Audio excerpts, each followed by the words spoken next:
ಯೋ ಯೋ ಯೋ ಯೋ ಯೋ ಯೋ ಯೋ ಬಿಡ್ರಿ, ಈ ಗಾಡಿ ಅಲ್ವಾ, ಇಳಿಸ್ಬಿಟ್ಟು ಎತ್ಬಿಡಂತ ತಿರ್ಗಾ ನೋಡು. ಸಡನ್ನಾಗಿ ರೋಡಿಂದ ಕೆಳಗಿಳಿಸ್ದು, ಭಯನೇ ಇಲ್ಲ. ಇಲ್ಲೆಲ್ಲರೂ ಕಲ್ಬಂಡೆ ಮೇಲೆ ಇಲ್ಲಿ ಹೋಗ್ಬಿಡೋಣ. ವಾ ವಾ ವಾ ವಾ ವಾ, ಏನು ಹೋಯ್ತಾ ಐತಲ್ಲ, ಫೀಲೇ ಆಯ್ತಲ್ಲ ಕಲ್ಬಂಡೆ ಮೇಲೆಲ್ಲ ಬೈಕ್ ತಗೊಂಡು ಹೋಯ್ತಾ ಇದೀವಿ ಅಂತ. Hello hello hello, side stand sensor full ಕೆಳಗೈತೆ ಅನ್ನಿಸ್ತೈತಲ್ವಾ? ಅಂದರೆ ಅದೇ ಹಿಂದೆಗಡೆನೇ ನೀನು ಗಟ್ಟಕ್ಕೆ ಬಿಡ್ತಿದೆ. ನೀನು ಕೂತ್ಕೊಂಡ್ಬಿಟ್ಟಾಗ ನನಗಿನ್ನೂ ಸೀಟ್ ಹೈಟ್ ಕಮ್ಮಿ ಆಗೋಯ್ತದ. ಅವಾಗ 830 mm ಇರೋದವಾಗ 820ನೋ 810 ಆಗ್ಬಿಡುತ್ತೆ ಅನ್ಸುತ್ತೆ ನನಗೆ. ಯಾಕೋ ವಾಪಸ್ ಕರೀತವ್ರೆ. ಹಾಕಿಲ್ವಾ ನಂಬರ್ ಪ್ಲೇಟು? ಅದು ಟೆಂಪ್ರರಿ ನಂಬರ್ ಪ್ಲೇಟ್ ಹಾಕಿಲ್ಲ, ಅದಕ್ಕೆ ಸುಮ್ಮನೆ ಶೋಕಿ ಇದಷ್ಟೇ. ಸುಮ್ಮನೆ ಒಂದು ಕೊಡಬೇಕಲ್ಲ ಅಂತ ಕೊಟ್ಟವ್ರೆ. Yes baby, today we are at KTM showroom Tumakuru. ಯಾಕೆ ಅಂತಂದರೆ ನಾವು ಹೊಸ ಅಡ್ವೆಂಚರ್ 390 2025 ಮಾಡೆಲ್ ಗಾಡಿನ ಒಂದು ಓಡಿಸಿ ರಿವ್ಯೂ ಅಲ್ಲ, ಇದು ಎಕ್ಸ್ಪೀರಿಯನ್ಸ್ ಹೇಳೋಣ ಅಂತ ಬಂದಿದ್ದೀವಿ. ಇದು ಈ ಟ್ಯಾಂಕ್ ಮತ್ತೆ ಇದ್ರ ಮೇಲೆ ಇದು ಈ ಪ್ಲಾಸ್ಟಿಕ್ ಡಿಸೈನ್ ಕೊಟ್ಟಿರೋದು ನೋಡಿದ್ರೆ ಈ ಫ್ಯೂಯಲ್ ಕ್ಯಾಪಿಗೆ ಸೇಮ್ ಹೊಸ್ಕೋರ್ನ ಇತ್ತಲ್ಲ, ಸೇಮ್ ಹಿಂಗೆ ಇದೇ ತರನೇ ಕಾಣ್ತೈತೆ ಅದು. Ready to rise. ಇಲ್ಲ ಕಣ್ರಿ, ಹಂಗೆಲ್ಲ ಹಿಮಾಲಯನೆಲ್ಲ ಮಾತಾಡಬಾರ್ದು ಇಂಥ ಟೈಮಲ್ಲಿ.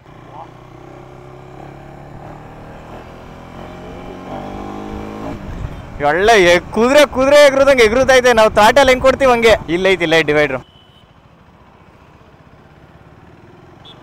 ಆರಾಮಾಗಿ ತಿರ್ಸ್ಕೊಂಡ್ಬಿಡ್ಬೋದು. ಹಿಂದಗಡೆ ಪಿಲಿಯನ್ ಸೀಟ್ ಫುಟ್ ಪ್ಯಾಕ್ಸ್ ಅಲ್ಲಿ ಫುಲ್ ವೈಬ್ರೇಷನ್ ತಂದು ಇಡೀ ಬಾಡಿನೇ ನಡುಗ್ಸು. ಏನ್ ಆಡ್ತಾವ ಸಸ್ಪೆನ್ಷನ್ ಯಪ್ಪ. ಇದು ಇದರಲ್ಲಿ ಮೀಟರ್ ಕನ್ಸೋಲ್ಗೆ ವೈರ್ ಕನೆಕ್ಟ್ ಮಾಡಿಲ್ಲ, ಡಿಸ್ಕನೆಕ್ಟ್ ಮಾಡೋರೆ. ಯಾಕೆಂದ್ರೆ ಇದು ಟೆಸ್ಟ್ ರೈಡ್ ಗಾಡಿ, ಅದಕ್ಕೋಸ್ಕರ ಇದರಲ್ಲಿ ಸ್ಪೀಡ್ ತೋರಿಸಲ್ಲ. ಆಮೇಲೆ ರೇರ್ ABS ವರ್ಕ್ ಆಗಲ್ಲ. ಆಮೇಲೆ ರೇರ್ ABS ವರ್ಕ್ ಆಗಲ್ಲ, ಫ್ರಂಟ್ ವರ್ಕ್ ಆಗುತ್ತೆ. ಆಮೇಲೆ ಇನ್ನೊಂದು ವರ್ಕ್ ಆಗಲ್ಲ, ಮೇನ್ ಫೀಚರ್ ಇದ್ರಲ್ಲಿ ಕೊಟ್ಟಿರೋ main feature cruise control work ಆಗಲ್ಲ. ಆದ್ರೆ ಟ್ರಾಕ್ಷನ್ ಕಂಟ್ರೋಲ್ ವರ್ಕ್ ಆಗುತ್ತೆ. ಏನ್ ಕಾರ್ನರಿಂಗ್ಸ್ ಮಾಡ್ಬೋದು ಅಂದ್ರೆ ಟೈರ್ ಹಂಗೈತೆ ಮಾತ್ರ, ನಿಜವಾಗ್ಲು ಹೆಂಗ್ ಮಲಗಿಸ್ಬೋದು ನೋಡು. ಥ್ರಾಟಲ್ ಕೊಟ್ಟಂಗೆ ಆರ್ತೈತೆ ಗಾಡಿ. ಹೆಂಗೆ ಹಿಂಗ ಹಂಪ್ ಅಂದ್ರೆ ಕ್ವಿಕ್ ಶಿಫ್ಟರ್ ಪ್ಲಸ್ ಐತೆ. ಟಕ ಟಕ ಟಕ ಟಕ ಅಂತ ಡೌನ್ ಶಿಫ್ಟ್ ಹೊಡೆದು ನಿಲ್ಸ್ಬಿಡೋದಾನೆ 2 ಸೆಕೆಂಡ್ಗೆ. ಈ ತರ ಹಂಪ್ಗಳಿಗೆ ತಲೆನೂ ಕೆಡ್ಸ್ಕೊಳಂಗಿಲ್ಲ ಹೇಳ್ಬೇಕು ಅಂದ್ರೆ. ಹಿಂಗ ಆರ್ಸ್ಕೊಂಡು ಹೋಯ್ತಾ ಇರ್ಬೋದು. ಅಂದ್ರೆ ಒಬ್ಬರೇ ಇದ್ರೆ ಚೆನ್ನಾಗಿ ಆರಿಸ್ಬೋದು, ಇಬ್ರಿದ್ರೆ ಸ್ವಲ್ಪ ಹಿಂದೆ ಅವರಿಗೆ ಪ್ರಾಬ್ಲಮ್ ಆಗುತ್ತೆ. Madam, if you want to talk in the phone please put the side ಗಾಡಿ and talk to the phone. ಅದೇ ನಾನು ಅಷ್ಟು ಚೆನ್ನಾಗಿ ಇಂಗ್ಲೀಷಲ್ಲಿ ಹೇಳ್ತೇನೆ, ಕೇಳಿಸ್ತಾ ಇಲ್ಲ ಅವ್ರಿಗೆ? ಹಾ ಏನು ಸ್ಮೂತಾಗಿ ತಿಳಿತದ ಹಂಪ್ಸ್ನ. ಇದ್ರಲ್ಲಿ ಏನ್ ಗೊತ್ತಾ ಮಿಸ್ಟೇಕ್ ಆಗೋದು, ಇಲ್ಲಿ ಕ್ರೂಸ್ ಕಂಟ್ರೋಲ್ದು ಪ್ಲಸ್ ಮಾಡ್ಕೊಳಕ್ ಕೊಟ್ಟೋ ಸ್ಪೀಡ್ ನ ಅದನ್ನ ಆರನ್ ಅಂತ ಓದ್ತಾ ಇರ್ತೀನಿ. ಈ ಸ್ಕ್ರೀನ್ ನೋಡ್ತಾ ಇದ್ರೆ ಒಳ್ಳೆ ಟಚ್ ಸ್ಕ್ರೀನ್ ಅಂತ ಮುಟ್ಬೇಕು ಅನಿಸ್ತದೆ. ಒಳ್ಳೆ ಇಲ್ಲಿ ಟೈಮ್ ತೋರಿಸುತ್ತೆ, ಇಲ್ಲಿ ಫ್ಯೂಯಲ್, ಇಲ್ಲಿ RPM, ಇಲ್ಲಿ ಸ್ಪೀಡ್ ತೋರಿಸ್ಬೇಕು, ಆದ್ರೆ ಇವಾಗ ತೋರಿಸ್ತಾ ಇಲ್ಲ. ಇಲ್ಲಿ ಗೇರ್ ಶಿಫ್ಟಿಂಗು ಅದ್ರ ಕೆಳಗಡೆ ಯಾವ ಮೋಡಲ್ ಐತೆ ಗಾಡಿ ಅಂತ ತೋರಿಸುತ್ತೆ ಎಷ್ಟು. ಮತ್ತೆ ಇಲ್ಲಿ ಮೊಬೈಲ್ ಕನೆಕ್ಟಿವಿಟಿ ಮಾಡ್ಕೋಬಹುದು. ಇಲ್ಲಿ ಮೇಲ್ಗಡೆ ಕ್ರೂಸ್ ಕಂಟ್ರೋಲ್ ಇಲ್ಲಿದೆ. ಅದಾದ್ಮೇಲೆ ಇಲ್ಲಿ ಟ್ರಾಕ್ಷನ್ ಕಂಟ್ರೋಲ್, ಆಮೇಲೆ ಇಲ್ಲಿ ರೇರ್ ABS ವರ್ಕ್ ಆಗ್ತಾ ಇಲ್ವಾ ಅಂತ, ಇವಾಗ ವರ್ಕ್ ಆಯ್ತಾ ಇಲ್ಲ. ಆಮೇಲೆ ಇದು ಫ್ರಂಟ್ ABS. ಏನೈತೆ ಗುರು ಗಾಡಿ.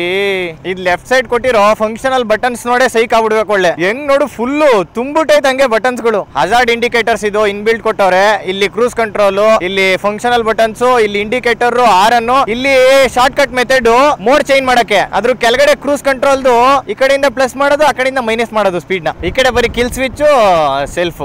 ಗುಂಡಿಗಳಲ್ಲಿ ಬಿಟ್ಟೆ ಗಾಡಿನ ಅಂತಾನೆ ಗೊತ್ತಾಗ್ಲಿಲ್ಲ. ಇದ್ರಲ್ಲಿರೋದು ಸೇಮ್ ಇಂಜಿನ್ ಆಸ್ ಡ್ಯೂಕ್ 390ನೇ, ಮತ್ತೆ ಇದ್ರಲ್ಲಿರೋದು same power figures as Duke 390. 45 BHP 39 Nm torque. ಅದು ಮಿನಿಮಮ್ ಆಕ್ಸಿಲರೇಷನ್ ಕೊಟ್ಟೋರಲ್ಲ, ಅದನ್ನ ಚೆಕ್ ಮಾಡೋಣ ಅಂತ. ನೋಡು, ಅದೇ ತಗೊಳ್ತಾ ಐತೆ ಥ್ರಾಟಲ್ ಸ್ವಲ್ಪ. ಒಂದು RPM ಸೆಟ್ಲ್ ಆಯ್ತು ನೋಡು. 2000 RPM ಬಂತು. ಇವಾಗ ಅದೇ ಮೂವ್ ಆಗುತ್ತಾ ಇರುತ್ತೆ ಆರಾಮಾಗಿ. ಸ್ಪೀಡ್ ಎಷ್ಟು ಅಂತ ತೋರಿಸ್ತಾ ಇಲ್ವಲ್ಲ, ಅದೇ ಫೀಲ್ ಮಾಡ್ಬೇಕು ಹಂಗೆ ನಾವೇ.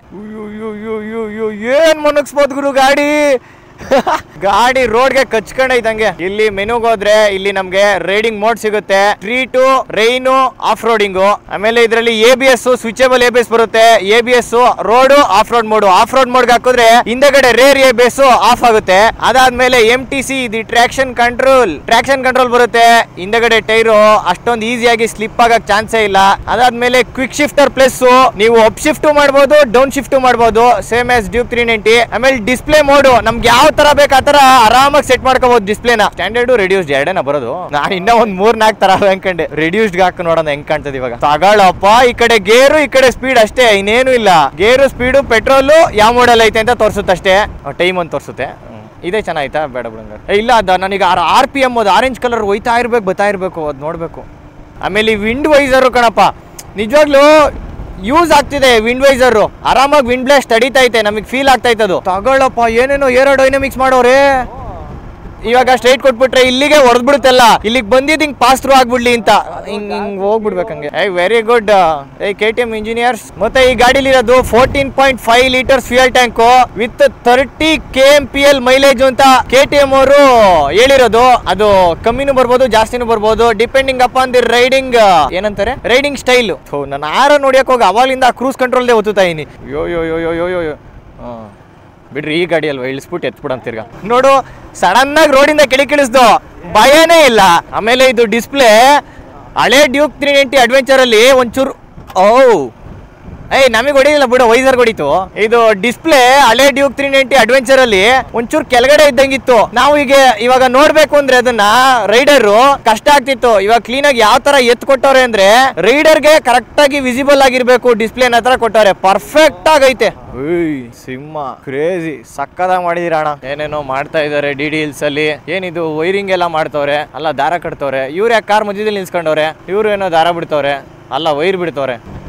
ಏನ್ ಎಳಿತೈತೆ ಇಲ್ಲೆಲ್ಲರೂ ಕಲ್ಬಂಡೆ ಮೇಲೆ ಇಲ್ಲಿ ಹೋಗ್ಬಿಡಣ, ಸಕ್ಕತ್ತಾಗಿರ್ತೈತೆ ಫೋಟೋಗೆಲ್ಲ. ಇಲ್ಲೇ ಸಾಕ್ಬೇಕಾದ್ರೆ ಇಲ್ಲೇ ಸಾಕು. Yes baby true off roading. ಇವಾಗ ಒಳ್ಳೆ ಜಾಗಕ್ಕೆ ಬಂದವ ಮಾತ್ರ.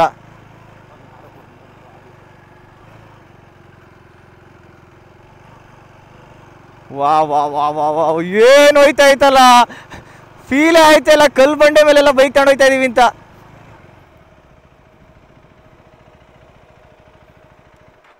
ಯಪ್ಪ ಈ ಗುಂಡಿ ಒಳಗಡೆ ಸ್ಟ್ಯಾಂಡ್ ಬಿಟ್ರೆ ಕರೆಕ್ಟ್ ಆಗಿರ್ತದೆ. ವಾ ಏನ್ ಜಾಗಕ್ಕೆ ಬಂದು. ಇದ್ರಲ್ಲಿ ಇರೋದು same as Duke 390 398.63 cc liquid cooled LC4C engine. ಆಮೇಲೆ ಇದ್ರ ಡಿಸೈನ್, ಇದ್ರ ಸೀಟು ಕುಶನಿಂಗ್ ಚೆನ್ನಾಗೈತೆ ನೋಡಿ. ಇಲ್ಲಿ ಫುಲ್ ಮೆತ್ತಗೆ ಐತೆ, ಆದ್ರೆ seat full narrow seat, single narrow seat. ಎಷ್ಟು ಶಾರ್ಪ್ ಐತೆ ನೋಡಿ ಎಡ್ಜು. ಪ್ಲಾಸ್ಟಿಕ್ ಏನೇ, ಆದ್ರೆ ಪ್ಲಾಸ್ಟಿಕ್ ಕ್ವಾಲಿಟಿ ಚೆನ್ನಾಗೈತೆ. That is KTM 390 adventure. ಇದ್ರಲ್ಲಿರೋದು WP Apex suspension, one of the best suspension ಗುರು. ಸಕ್ಕತ್ತಾಗೈತೆ ಮಾತ್ರ ಸಸ್ಪೆನ್ಷನ್. ಇದರಲ್ಲಿ ಫ್ರಂಟ್ ಅಲ್ಲಿ ಇರೋದು 21 ಇಂಚು ಅಲೈ ವೀಲ್ ಅಲ್ಲ ಸ್ಪೋಕ್ ವೀಲ್. ಇದ್ರಲ್ಲಿ ಕೊಟ್ಟಿರೋದು ಸ್ಪೋಕ್ ವೀಲ್ಸ್, ಆದ್ರೆ ಟ್ಯೂಬ್ಲೆಸ್ ಸ್ಪೋಕ್ ವೀಲ್ಸ್ ಕೊಟ್ಟಿರೋದು. ಆರಾಮಾಗಿ ಟ್ಯೂಬ್ಲೆಸ್ ಟೈರ್ಸ್ ಹಾಕ್ಬೋದು, ಟೆನ್ಷನ್ ಇರಲ್ಲ ಲಾಂಗ್ ರೈಡ್ಸ್ ಅಲ್ಲಿ ಪಂಚರ್ ಆಯ್ತು ಅಂತಂದ್ರೆ. ಫ್ರಂಟ್ ಅಲ್ಲಿ ಇರೋದು 90/90, ಹಿಂದಗಡೆ ಇರೋದು 130/80 ಅಪೋಲೋ ಟ್ರಾಂಪ್ಲರ್ XR ಟೈರ್ಸ್. ಒಳ್ಳೆ ಗ್ರಿಪ್ ಐತೆ, ರೋಡ್ ಆಗ್ಲಿ ಆಫ್ ರೋಡ್ ಆಗ್ಲಿ ಸಕ್ಕದಾಗೈತೆ. ಬ್ರೇಕ್ ಲಿವರ್ ಒಂಚೂರು ಹಿಂದಕ್ಕೆ ಮಾಡ್ಕೋಬೇಕು ಅಂತಂದ್ರೆ ಇಲ್ಲಿ ಕೊಟ್ಟಿರೋ 2 ಬೋಲ್ಟ್ಸ್ ನ ಹಿಂದಕ್ಕೆ ಫಿಟ್ ಮಾಡ್ಕೊಂಡು ಇನ್ನ ಹತ್ರ ಆಗುತ್ತೆ. ಮತ್ತೆ ಗೇರ್ ಲಿವರ್ ನಾವೇನಾದ್ರೂ ಈ ತರ ಗಾಡಿ ಒಂದ್ ಸೈಡ್ಗೆ ವಾಲ್ಕೊಂಡಾಗ ಬಿದ್ದಾಗ ಏನು ಆಗ್ಬಾರ್ದು ಅಂತ ಗೇರ್ ಲಿವರ್ ಈ ತರ ಫೋಲ್ಡ್ ಆಗೋ ತರ ಕೊಟ್ಟಿದ್ದಾರೆ. ಕ್ರೇಜಿ ಇದು. ಆಮೇಲೆ ಈ ಬ್ಯಾಶ್ ಪ್ಲೇಟ್ ಫುಲ್ ಸಖತ್ತು ಸ್ಟಡಿಯಾಗಿ ಒಳ್ಳೆ ಕ್ವಾಲಿಟಿ ಐತೆ ಮಾತ್ರ. ಹಿಂದಗಡೆ ಇರೋದು ಆಫ್ ಸೆಟ್ ಸಸ್ಪೆನ್ಷನ್, ಪ್ರೀಲೋಡ್ ಮತ್ತೆ ರೀಬೌಂಡ್ ನ ಅಡ್ಜಸ್ಟ್ ಮಾಡ್ಕೋಬಹುದು ನಾವು. ಹಿಂದಗಡೆ ಗ್ರಾಬ್ ರೈಲ್ ಒಂಥರ ಸಖತ್ತು ವೈಡ್ ಆಗೈತೆ, ಆದ್ರೆ ಅಷ್ಟೇ ಗ್ರಿಪ್ಪಿ ಆಗೈತೆ ಗುರು. ಸಕ್ಕತ್ತಾಗೈತೆ ಹಿಡ್ಕೊಳಕ್ ಮಾತ್ರ. ಈ ಗಾಡಿಗೆ ಕ್ರಾಶ್ ಕಾರ್ಡ್ ಡಿಫಾಲ್ಟ್ ಗಾಡಿಲೇ ಕೊಡೋದೇ ಸಾಕು, ಆರಾಮಾಗಿ ಸಕ್ಕತ್ತಾಗೈತೆ. ಮುಂದಗಡೆ ಈ ಬೀಕ್ ಕೊಟ್ಟವ್ರೆ, ಈ ಬೀಕ್ ಫುಲ್ ಹೆವಿ ಕ್ವಾಲಿಟಿ ಐತೆ ಗುರು. ಪ್ಲಾಸ್ಟಿಕ್ ಇದು ಬೀಕಿಂದು ಸಕ್ಕತ್ತಾಗೈತೆ. ಈ ಗಾಡಿ ಫ್ರಂಟ್ ಇಂದ ನೋಡುವಾಗ ಸಖತ್ತು ವೈಡ್ ಆಗೈತೆ ಅಂತ ಅನ್ಸೋದಕ್ಕೆ ಕಾರಣನೇ ಈ ವಿಂಡ್ ವೈಸರ್. ಸಖತ್ ದೊಡ್ಡದಾಗೈತೆ ವೈಸರು. ಆಮೇಲೆ ಇದರಲ್ಲಿ ಇಂಡಿಕೇಟರ್ಸ್ ಒಂಥರ ಡಿಫ್ರೆಂಟ್ ಸ್ಟೈಲ್ ಅಲ್ಲಿ ಐತೆ. ನಾರ್ಮಲ್ KTM ಇಂಡಿಕೇಟರ್ಸ್ ಬರ್ತಿತ್ತಲ್ಲ ಆ ತರ ಇಲ್ಲ, ಇದು ಒಂಚೂರು ಚೇಂಜಸ್ ಇದೆ. ಫ್ರಂಟ್ ಟು ಬ್ಯಾಕ್ ಎಲ್ಲ ಆಲ್ LED ಸೆಟಪ್. ಇಲ್ಲಿ ಸುತ್ತ DRL ಬರುತ್ತೆ, ಸೆಂಟ್ರಲ್ಲಿ ಒಂದು ಪ್ರೊಜೆಕ್ಟರ್ ಹೆಡ್ ಲ್ಯಾಂಪ್ ಬರುತ್ತೆ. ಆಮೇಲೆ ಇದರಲ್ಲಿ ವೈರಿಂಗ್ ಇಲ್ಲಿ ನೋಡು ಹೆಂಗೆ ಸಕ್ಕತ್ತಾಗಿ ಕೊಟ್ಟವ್ರೆ. ಇಲ್ಲೊಂದು ಪ್ಲೇಟ್ ಕೊಟ್ಟು ಅಲ್ಲಿ ಒಳಗಡೆಯಿಂದ ಕ್ಲೀನ್ ಆಗಿ ವೈರಿಂಗ್ ಹೋಗ್ಬೇಕು ಅಂತ, ಮೆಸ್ಸಿ ಆಗ್ಬಾರ್ದು ಅಂತ, ರೊನಾಲ್ಡೋ ಆಗಿರ್ಬೇಕು ಅಂತ. ಈ ಬೈಕು ನನಗೆ ಫ್ರಂಟ್ ಇಂದನೂ ಇಷ್ಟ ಆಗ್ಲಿಲ್ಲ, ಬ್ಯಾಕ್ ಇಂದನೂ ಇಷ್ಟ ಆಗ್ಲಿಲ್ಲ. ಸೈಡ್ ಇಂದ ಗುರು ಕಾಣೋದು ಗಾಡಿ ಇದು. ಟೈಲ್ ಟೇಡಿ ಮಾಡ್ಸೋದೇ ಬೇಡ, ಇದೇ ಒಳ್ಳೆ ಸಕ್ಕತ್ತಾಗೈತೆ. ಅದೇ ಫುಲ್ ನಾವು ರೋಡಲ್ಲೇ ಇರಲ್ಲ ನಾವು ಅಂದ್ರೆ ಮಾಡಿಸ್ಬೋದು. ಇದು ಅಡ್ವೆಂಚರ್ ಬೈಕ್ ಆಗಿದ್ರು ಇದರಲ್ಲಿ ಅಂಡರ್ ಬೆಲ್ಲಿ ಎಕ್ಸಾಸ್ಟ್ ಕೊಟ್ಟಿದ್ದಾರೆ. ಹಂಗಂತ ನಾವು ತಲೆ ಕೆಡ್ಸ್ಕೊಳಂಗೆ ಇಲ್ಲ, ಯಾಕೆ ಅಂದ್ರೆ KTM ಅವರೇ ಫುಲ್ ಡ್ಯೂರಬಿಲಿಟಿ ಟೆಸ್ಟ್ ಮಾಡ್ಬಿಟ್ಟಿದ್ದಾರೆ. ಕ್ರಾಶ್ ಗಾರ್ಡ್ ವರ್ಗೂ ನೀರಲ್ಲಿ ಹೋಗಿ ಟೆಸ್ಟ್ ಮಾಡಿದ್ದಾರೆ. ಆದ್ರೂ ಈ ಅಂಡರ್ ಬೆಲ್ಲಿ ಎಕ್ಸಾಸ್ಟ್ ವರ್ಕ್ ಆಗುತ್ತೆ, ನೀರ್ ಹೋಗಿ ಅದ್ರೊಳಗಡೆ ಏನು ಪ್ರಾಬ್ಲಮ್ ಆಗಲ್ಲ. ನನಗೆ ಇಲ್ಲಿಂದ ಹಿಂಗೆ ರೈಡರ್ ವ್ಯೂ ನೋಡುವಾಗ ಹೆಂಗ ಅನ್ಸುತ್ತೆ ಅಂದ್ರೆ ಒಂದು ಆಂಗಲ್ ಇಂದ ಇದು ಆಫ್ರಿಕಾ ಟ್ವಿನ್ ತರ ಕಾಣಿಸ್ಬಿಡುತ್ತೆ, ಅಂದ್ರೆ ಮಿನಿ ಆಫ್ರಿಕಾ ಟ್ವಿನ್ ತರ ಅನ್ಸುತ್ತಲ್ವಾ. ಮತ್ತೆ ಈ ಗಾಡಿ ವೆಯ್ಟ್ 183 kgs, ಆದ್ರೆ ಓಡಿಸುವಾಗ ಗಾಡಿ ಫೀಲೇ ಆಗಲ್ಲ ಅಷ್ಟು ವೆಯ್ಟ್ ಐತೆ ಅಂತ. ಹಳೆ ಅಡ್ವೆಂಚರ್ ಅಲ್ಲಿ ಸೀಟ್ ಹೈಟ್ ಜಾಸ್ತಿ ಇತ್ತು, ಈ ಗಾಡಿಯಲ್ಲಿ 830 mm ಸೀಟ್ ಹೈಟ್ ಕೊಟ್ಟಿದ್ದಾರೆ. ನಾನು 5'9" ಇದ್ದೀನಿ, ಆರಾಮಾಗಿ ಫ್ಲಾಟ್ ಫುಟ್ ಮಾಡಬಹುದು. ಇವನ್ಗಾದ್ರೆ ಅದು ಮಾತಾಡಂಗಿಲ್ಲ. ಮತ್ತೆ ಇದರಲ್ಲಿ 227 mm ಗ್ರೌಂಡ್ ಕ್ಲಿಯರೆನ್ಸ್ ಐತೆ ನೋಡ್ರಿ. ಹಂಗೆ ಲೆಕ್ಕ ಕೇಳ್ಬಿಡ್ತಾ ಇದೀನಿ, 227 mm. ಈ ಗಾಡಿಯ ನಿಖರವಾದ ಬೆಲೆ 4,66,000. ಇದರಲ್ಲಿ ಇನ್ನೊಂದು ವೇರಿಯಂಟ್ ಇದೆ ಅಡ್ವೆಂಚರ್ ಎಕ್ಸ್ ಅಂತ, ಅದು ಇದಕ್ಕಿಂತ 1,00,000 ಕಮ್ಮಿ ಆಗುತ್ತೆ. ಅದನ್ನ ತಗೊಳ್ಳೋರು ಅದನ್ನ ತಗೋಬಹುದು, ಇದನ್ನ ತಗೊಳ್ಳೋರು ಇದನ್ನ ತಗೋಬಹುದು ಅಷ್ಟೇ. ಗಾಡಿ ಮೊದ್ಲಿದ್ದಕ್ಕಿಂತ ಇವಾಗಿರೋ ಇಂಜಿನ್ ಮಾತ್ರ ಆಫ್ ರೋಡ್ ಪರ್ಫೆಕ್ಟ್ ಆಗೈತೆ. ಲೋ ಅಂಡ್ ಟಾರ್ಕ್ ಯಾವ ಗೇರಲ್ಲಿ ಹೇಳಿದ್ರು ಹೋಗುತ್ತೆ. ಅದೇ ಮೇನ್ ಬೇಕಾಗಿದೆ. ಇದು ಬರೀ ಗೇರ್ ಡೌನ್ ಮಾಡ್ಕೊಂಡು ತಿಗಾನೆ ಹೊಡೆದು ಬಿಡೋದು ಓಡ್ಸತಕ.